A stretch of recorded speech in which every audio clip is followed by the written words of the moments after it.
Hello everyone, I'm Jeff Stone, and last April, Dr. Katherine Douglas became the 6th president at Corning Community College and the first woman to hold that post. And today we want to welcome her as our guest in Twin Tiers Weekly. Dr. Douglas, thanks for joining us. My pleasure. Well, since this is the first time that you've been on the show, let's begin with your background and your move here to start with. You served as Vice President of Academic Affairs at Sussex Community College in Newton, New Jersey. Mm-hmm. And as I mentioned, your first appearance, what attracted you to Corning Community College and the community? Well, Jeff, the absolute quality that Corning Community College is known for. In 2010, it was named among the top 50 community colleges in the nation. Now, there are almost 1,200 community colleges in the nation, and Corning Community College was named in the top 50. Then in 2011, again, it was named, this time by Washington Monthly, in the top 10%. And that's about the time that I was looking for my next step, and I thought, this is a fabulous institution, high quality. And then when I came here and went through the interview process, it was clear to me that this was an extraordinary institution. The laser-like focus of the employees, the faculty and staff on students, they truly live that students are the focus of all that we do at Corning Community College, and their commitment to caring and support so that students can succeed in their academic goals. They hold the bar high in terms of that quality, but they give students the support they need to succeed. It's a wonderful combination. So you haven't been misled by your first impressions? I have not. All right, because you've been here a while now. That's right. Okay. That's right. Well, in November, the college's Board of Trustees approved a Presidential Scholars Program. Mm-hmm. And just briefly, accredited high school graduates in Chemung, Steuben, and Schuyler counties who graduate in the top 10% of their class would get their tuition paid for, minus Pell or TAP grants that they receive. The benefit to students is obvious. What's the benefit to the college? Well, we're very interested in keeping our best and brightest right here in the Southern Tier and certainly in New York State. And I had the opportunity, I worked almost 30 years in Massachusetts community colleges, and there was a statewide program there that was only for bachelor's degree and above.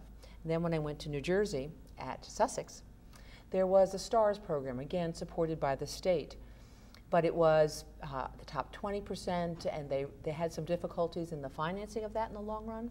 But what we did see at Sussex and throughout New Jersey community colleges was that it brought the best and brightest to community colleges, and the quality became very clear to those students and those families. And so with the lessons I've learned through my Massachusetts and New Jersey experience, we brought the concept here.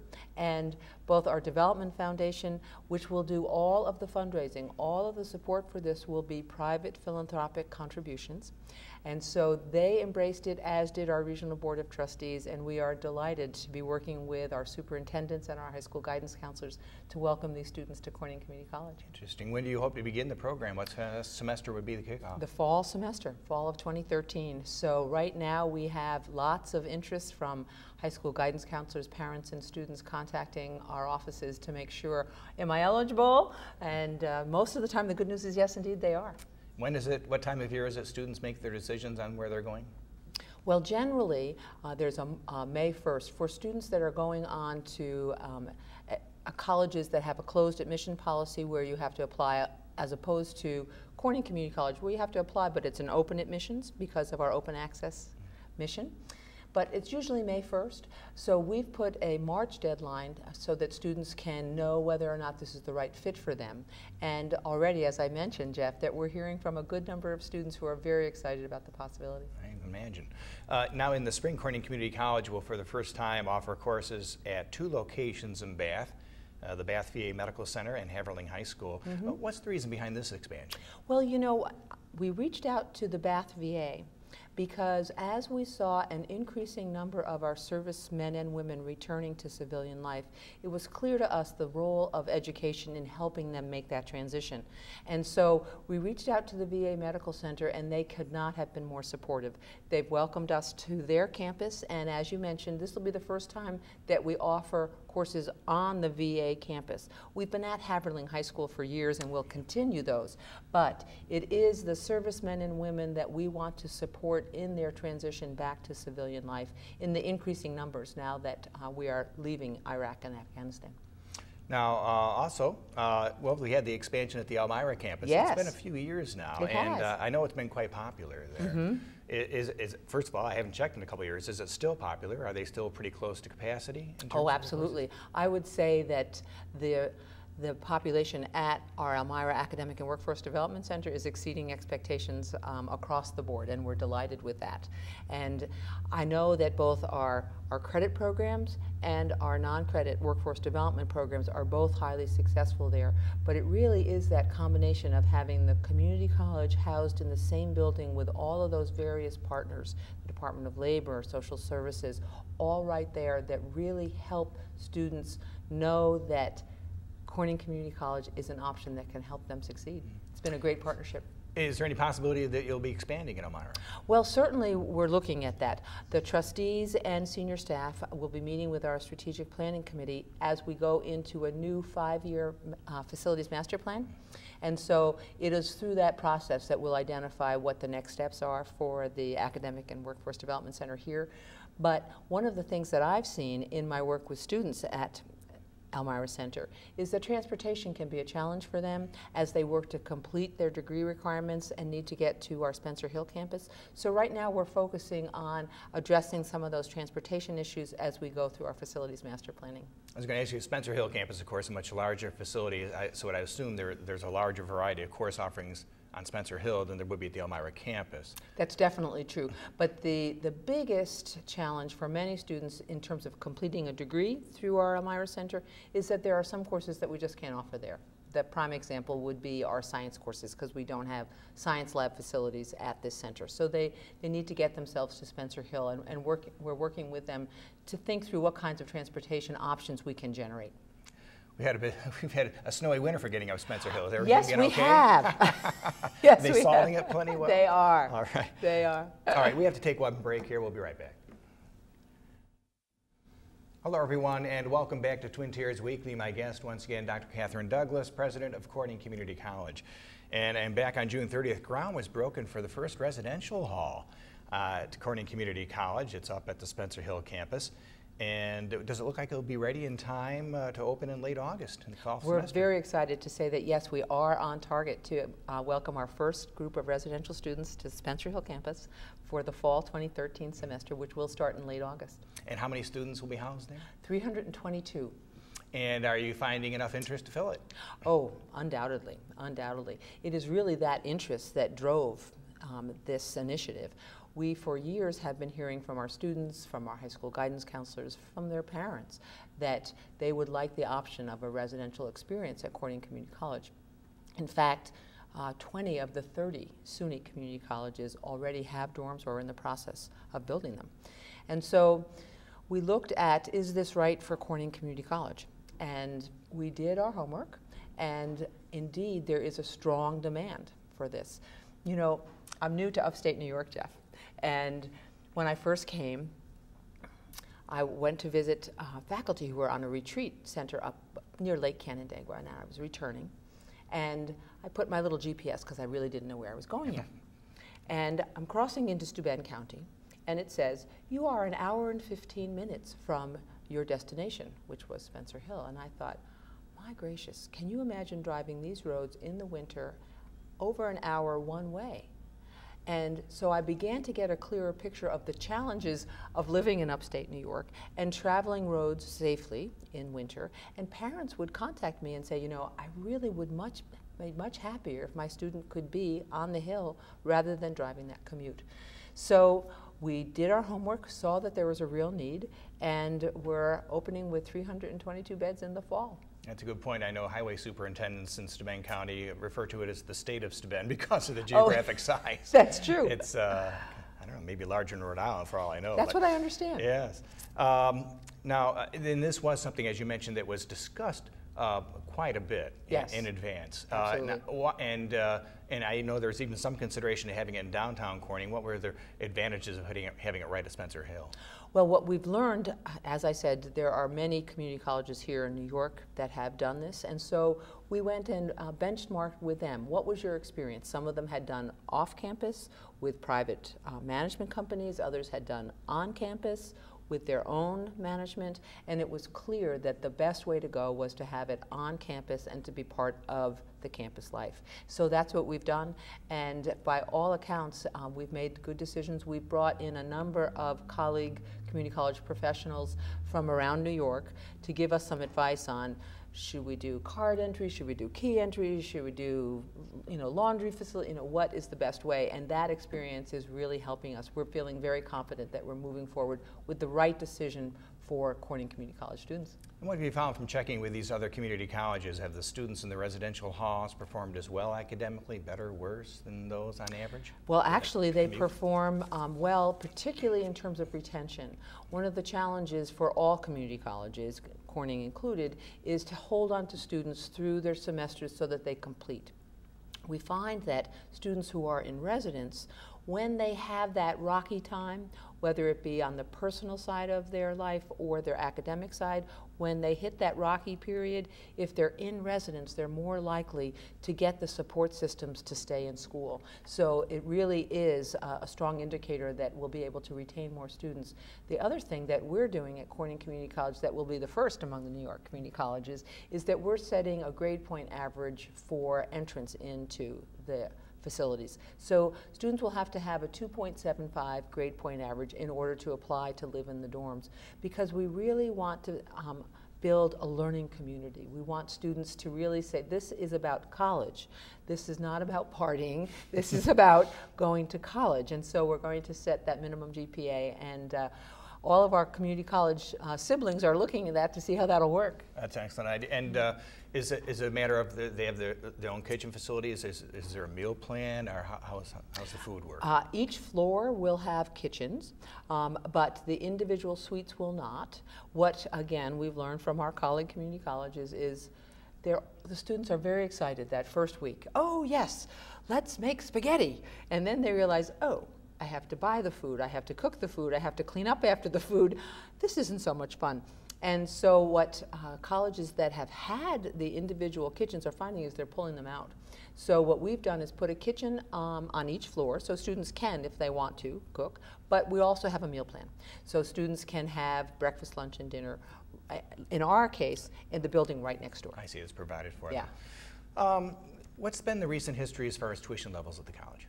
Well, we've decided that we're looking at the 2% cap that we see our colleagues in all our municipal cities and towns, and so we're looking to keep that 2% cap ourselves. So for the last few years, we've maintained a 2% increase. So we've gone from $1,785 to $1,835 to $1,900, and so there's been a slow, steady increase, recognizing our commitment to our mission of access, and financial access is a component of that. So we're committed to slow, steady increases as opposed to any big jumps. And has tuition been set for the next fall semester? No, that will happen this fall. I mean, excuse me, that will happen this spring when we present that to our regional board of trustees. Now, of course, state and federal budgets have been making big news, especially the federal budget. And it appears that they've reached an agreement of sorts on the fiscal cliff. It does. How dependent was the college on what would have changed if the cliff had not been taken care of? Well, in the case of all of higher education, the federal government's responsibility is primarily student financial aid. So in terms of the current students, the financial aid had been set for this academic year, but it has yet to be set for next academic year. So that still has not been set, even though we have addressed some issues of the fiscal cliff just in the wee hours of this morning, I believe. We look at the next round of concerns, which is March 1st. And what we look to see is that will our federal legislators look to maintaining their commitment to financial accessibility to higher education through maintaining federal financial aid. We know that in the community colleges, we are the most efficient sector in higher ed. You can complete a degree with minimal debt as compared to our siblings, our four-year or research university siblings. So we understand that we're of great value, and we want to stay that way, and we hope that our federal legislators will continue that support of student financial aid. We're going to talk about state government in just a minute. Let's take a break. We'll be right back.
Welcome back to Twin Tiers Weekly. Once again, my guest, the president of Corning Community College, Dr. Katherine Douglas. And Dr. Douglas, we were talking about the fiscal cliff and the role of the federal government in higher education. What would you like to see the New York State legislature do that could help out the college? Well, I would love to see them continue what they started last year, which was for the first time in almost 2 decades, begin to increase the state aid to community colleges. Last year was the first year in over 15, I believe, where they increased the rate that the state pays each community college per FTE, full-time equivalent student.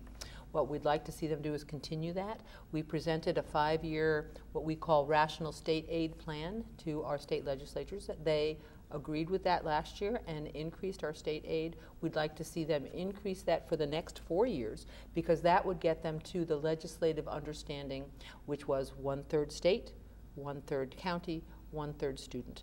And we believe that if they would do that for the next 4 years, that we would be at that 1/3 rate, therefore being able to keep the burden on the student and our counties at the 1/3. So we'll be advocating for that. All community colleges in New York, the 30 SUNY colleges and the 7 CUNY colleges collaborated on an economic impact study. And we found that for every dollar invested in a community college in New York, there's an average return of $16. So it's a terrific investment.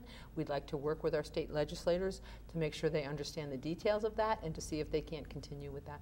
Okay, I guess this year they're only facing a $2 billion budget to start with, so at least it's down from some prior years. There you go. As this job market in the area continues to evolve, what types of courses have you added in recent years? Well, both on our credit and our non-credit side, we've added courses to address workforce needs. Specifically on the non-credit side, we've added our welding program. You may have seen in the papers in the last 6 months that Corning Community College received almost $1 million grant to train welders, a non-credit curriculum, because what we see is across the southern tier there's a need for welders, and we have a number of trustees and foundation board members that are in the private sector, and they couldn't have been more clear. We need welders. We went out again, did our homework, worked with our various industries in the area, and heard loud and clear we need welders. We applied for the grant that will give us the equipment and some beginning faculty to support that program, and we're looking forward to being able to deliver that. It's interesting because I guess many people assumed as they're growing up and getting into the workforce that because of the loss of manufacturing jobs in general in the country, that welders wouldn't be in demand because of all that outflow of jobs. But actually what we're finding is that there's an increase of manufacturing jobs coming back to the United States having to do with quality issues. And so they're back here in the United States and they need welders, and Corning Community College is going to be able to prepare them for them.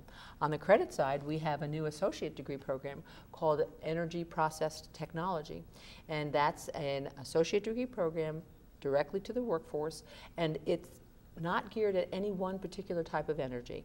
It's a student who has an interest in understanding the energy demands and how to do the analytics, how to gain some skills, depending on whatever industry they're interested in. And so we're very excited with that new program. Now, of course, a lot of gas drilling going on in the northern tier. And those jobs, very difficult jobs, but they pay very well, especially for a young person. They pay well for anybody. Yeah. But is the training available there at the college where someone could graduate with that training and actually be able to work right out in the field with those jobs? Yes, we do have another certificate program that was actually done right here in the Elmira Center. And it is a natural gas training certificate, and it's a 72-hour program where an individual could go in and be prepared to begin at an entry level with the natural gas industry. And are these people getting hired that are coming out of it? They absolutely are. There's a 100% placement rate. Can't beat that. Bear with me while I catch up with my notes here. We've talked about popular courses, but as the economy evolves, what are some courses that due to a lack of demand you dropped? Well, we generally do that in response to what's going on in a given industry. Let's look at your industry and think about photography. And you can imagine that film photography, we don't need that anymore. We need digital photography. So we dropped our film photography and developed digital photography. Another example would be our optics course.